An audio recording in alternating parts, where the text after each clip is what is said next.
हाँ तो भाई क्लास 10 बोलो, कौन सी क्लास? क्लास 10 है। और आज आपके लिए है चैप्टर 1 हिंदी। ओके, किसे? चैप्टर 1 है और इसमें पूरे 19 या 20 क्वेश्चन, शायद 18 क्वेश्चन है। अब देखिए आपके महत्वपूर्ण पूरी किताब, यानी पूरी किताब पूरी पाठ पढ़ने की जरूरत नहीं है, क्योंकि 20 क्वेश्चन ऐसे हैं जो बहुत इंपॉर्टेंट है। अभी शुरू करते हैं। ओके, लघुरात्मक प्रश्न पहले। ओके, शुरू करते हैं। देखो पहला प्रश्न देखते हैं। पहला प्रश्न है, गोपियों के अनुसार प्रीति की नदी में किसने पैर नहीं रखा और उन्हें किसकी दृष्टि में क्या अभाव दिखाई दे रहा है? दोबारा सुनो। गोपियों के अनुसार प्रीति की नदी में किसने पैर नहीं रखा और उन्हें उसकी दृष्टि में क्या अभाव दिख रहा था? उत्तर देखते हैं। ओके, गोपियों के अनुसार योग का संदेश देने वाले उद्धव ने प्रेम की नदी में पैर नहीं रखा है। उद्धव कृष्ण के अति निकट रहते हुए भी उनके प्रेम सौंदर्य पर मुग्ध नहीं हुए। ओके दोस्तों, तो मुग्ध नहीं हुए। उद्धव प्रेम के महत्व से अनजान है, क्योंकि यानी कि उद्धव को प्रेम का कोई मतलब समझ में नहीं आता है। गोपियों ने उद्धव को किससे योग शिक्षा को कहा है? गोपियों ने उद्धव को किससे योग शिक्षा देने को कहा है? बहुत इंपॉर्टेंट क्वेश्चन है। ओके, अगला उत्तर देखते हैं। गोपियों ने उद्धव से उन लोगों को शिक्षा देने के कहा है जिनके मन में कृष्ण का प्रेम नहीं है, क्योंकि जिनके पास कृष्ण का प्रेम नहीं है, जिसका मन चंचल नहीं है, जिसका मन चक्री के समान चंचल नहीं है। ओके, अगला प्रश्न है तीसरा, चौथा टाइप हो गया। गोपियाँ उद्धव को बड़भागी क्यों कहती हैं? गोपियाँ उद्धव को बड़भागी क्यों कहती हैं? उत्तर देखते हैं। गोपियाँ उद्धव को बड़भागी, एक मिनट, गोपियाँ उद्धव को व्यंग्य करते हुए बड़भागी कहती हैं, क्योंकि वे कृष्ण के पास रहते हुए भी उनके स्नेह से अरे भाई इसमें से अछूते रहे और उनके प्रेम बंधन पर नहीं बंधे हैं, इसलिए उनको बड़भागी कहा है। ओके, अगला प्रश्न है, गोपियों ने उद्धव को किसी योगी के शिक्षा देने को आ गया ना। ओके, अब देखते हैं अगला प्रश्न। उद्धव के व्यवहार की तुलना किस किससे की गई है? उद्धव के व्यवहार की तुलना किस किससे की गई है? उत्तर देखते हैं, बहुत इंपॉर्टेंट है। ओके, उद्धव के व्यवहार की तुलना पानी के ऊपर तैरते हुए कमल के पत्ते और पानी में डूबी हुई तेल की घघरी से की गई है। ओके, कि उद्धव उसके समान है दोस्तों के। अगला प्रश्न है, गोपियों अब तक तन मन की व्यथा क्यों सहती आ रही थी? ओके, गोपियाँ अक्सर की तन मन की व्यथा क्यों? तो गोपियाँ कृष्ण के आने की आशा में अब तक अपने तन मन की व्यथा सहती आ रही थी कि उनके श्री कृष्ण जी आएंगे और हम सबको गले लगाएंगे, इसलिए व्यथा समझ में आ रही थी। गोपियाँ द्वारा उद्धव को बड़भागी कहने के पीछे क्या व्यंग्य निहित है? अपने शब्दों में लिखे, ऐसा प्रश्न आएगा ये वाला। उद्धव कृष्ण के निकट रहते हुए भी उनके प्रेम से वंचित हैं। गोपियों के अनुसार इससे बड़ा दुर्भाग्य नहीं हो सकता, क्योंकि उन्हें प्रेम की पीड़ा को सहन नहीं करना पड़ रहा, इसलिए वे भाग्यशाली हो सकते हैं। इसका मतलब है कि जो गोपियाँ हैं, नहीं जो उद्धव जी उनके पास रहते हुए हमें उनको प्रेम नहीं हुआ है, और अब इतने दुर्भाग्य हैं कि हम इतने दूर होकर भी उनसे प्रेम हो चुका है। उद्धव जी बहुत भाग्यशाली हैं दोस्तों। ओके, अगला प्रश्न है, मर्यादा न लही के माध्यम से कौन सी मर्यादा न की बात कही जा रही है, इनकी की जा रही है? इसका उत्तर है दोस्तों, कृष्ण के प्रति प्रेम के कारण गोपियों को विश्वास था कि कृष्ण भी उनके प्रति उसी का व्यवहार करेंगे, किंतु कृष्ण ने प्रेम संदेश के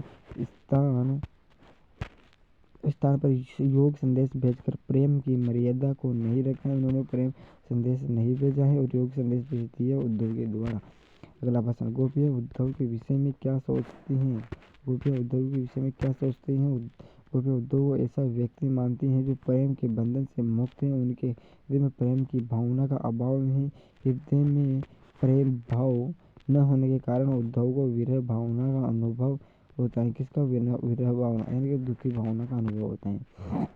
अगला प्रश्न है, चाहती होती गुहारी जितई ते उत्के धार बही पंक्ति का भाव सूरदास के पद के आधार पर प्रसंग सहित स्पष्ट करना है। प्रसंग सही, तो देखते हैं इसका भाव, गोपियों श्री कृष्ण से ही अपने प्रेम के प्रतिकार रूप ब्रज अपने के गुहार लगा रही थी। उधर से योग धारा बह गई, जो अनर्थ है उनके साथ न्याय नहीं हुआ है। इनके साथ गोपियों के साथ न्याय नहीं हुआ है। गोपियाँ उद्धव की बातों से निराश क्यों उठी? गोपियाँ उद्धव की बातों से निराश इसलिए हो उठी। देखते हैं, गोपियाँ उद्धव से श्री कृष्ण के प्रेम का सकारात्मक उत्तर सुनने को विचलित हो रही थी, किंतु उद्धव ने ज्ञान और योग संदेश देने आरंभ कर दिया, जिससे सुनकर वे और निराश हो गए। ओके दोस्तों, अगला क्वेश्चन है, मथुरा जाकर कृष्ण ने किसको और किसको भेजा? मथुरा जाकर कृष्ण ने आए और किसको भेजा? तो मथुरा जाकर कृष्ण ने उद्धव को गोपियों को समझा और योग की शिक्षा देने के लिए भेजा, इसलिए और गुस्से में हो गए। गोपियों ने किसकी तुलना कड़वी ककड़ी से की है और क्यों? देखते हैं, गोपियों ने योग ज्ञान की तुलना कड़वी ककड़ी से की है और उनका कहना था कि जिस प्रकार कड़वी ककड़ी कोई नहीं खाए कितना बड़ा है भाई, कड़वी ककड़ी, उसी प्रकार उद्धव द्वारा कही गई योग ज्ञान की बातें उन्हें स्वीकार नहीं है। उन्हें अपने मन में श्री कृष्ण को बसा लिया है, उनका मन श्री कृष्ण में रम, इसलिए उन्हें किसी योग की कोई आवश्यकता नहीं है। अब अगला प्रश्न देखते हैं 13। गोपियों के मन में कौन सी बात थी, वे उसे किसी से क्यों नहीं कर पा रही थी? वे देखते हैं कौन सी बात थी। गोपियों के मन में श्री कृष्ण के प्रति अगाध प्रेम था, अगाध यानी अटूट प्रेम था दोस्तों। ओके, उन्होंने समाज की मर्यादा का ध्यान रखकर उन्होंने अपना ये प्रेम किसी को प्रकट नहीं कहा, यानी कि किसी के सामने नहीं बताया है, खुलकर नहीं कहा है। ओके, उन्हें आशा थी कि श्री कृष्ण स्वयं आकर उनका कष्ट दूर करेंगे। अपने श्री कृष्ण आने की आशा में वे अब तक तन मन और दुख से सहती रही और किसी से कुछ नहीं कह पाए। ओके दोस्तों, अगला प्रश्न देखते हैं, कृष्ण द्वारा किस अनिति को छुड़ाए जाने की बात गोपियाँ कर रही थी? ओके, देखते हैं उत्तर, श्री कृष्ण द्वारा उद्धव को गोपियों को समझाने एवं योग की शिक्षा देने के लिए भेजना गोपियों को बिल्कुल अच्छा नहीं लगा। वे कहती है कि श्री कृष्ण दूसरों से तो अनिति या अन्याय छोड़ने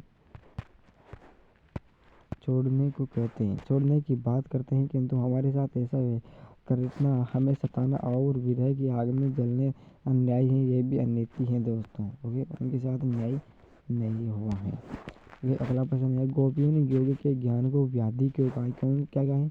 व्याधि क्यों कहा है? देखते हैं व्याधि क्यों कहा है।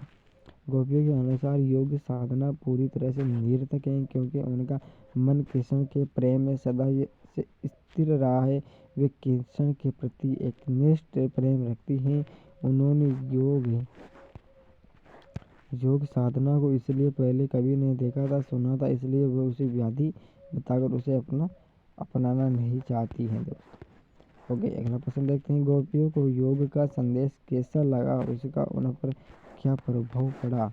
देखते हैं, गोपियों को योग का संदेश कड़वी ककड़ी के समान लगा। उन्होंने उसे एक ऐसी व्याधि के समान माना है जिसे पहले कभी न देखा, न सुना और न भोगा।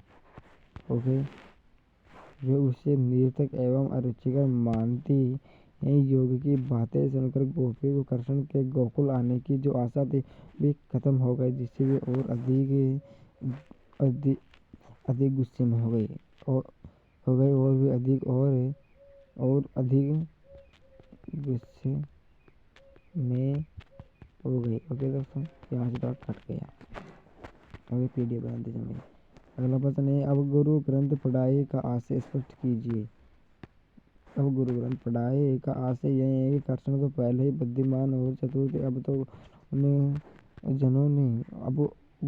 अनेक गुरुजनों ने अनेक ग्रंथ पढ़ा दिए हैं, जिससे वह और अधिक चतुर हो गए हैं, तभी स्वयं बात न करके योग का संदेश का उद्धव भेजा है। ओके दोस्तों, ये तो हमारी पूरी हो चुकी है। पर 17 क्वेश्चन कितने क्वेश्चन जब दो आगे थे, 17 क्वेश्चन कंप्लीट हो चुके हैं। कल और देखेंगे नए चैप्टर के। ओके, सभी बच्चे इसी तरह सभी दोस्त इसी तरह पढ़ाई करते रहिए। ओके दोस्तों, यदि किसी परेशानी मुझे कमेंट बॉक्स में उससे बताएं। ओके, धन्यवाद। अब इसको कटे कहाँ से, वो कहाँ गया?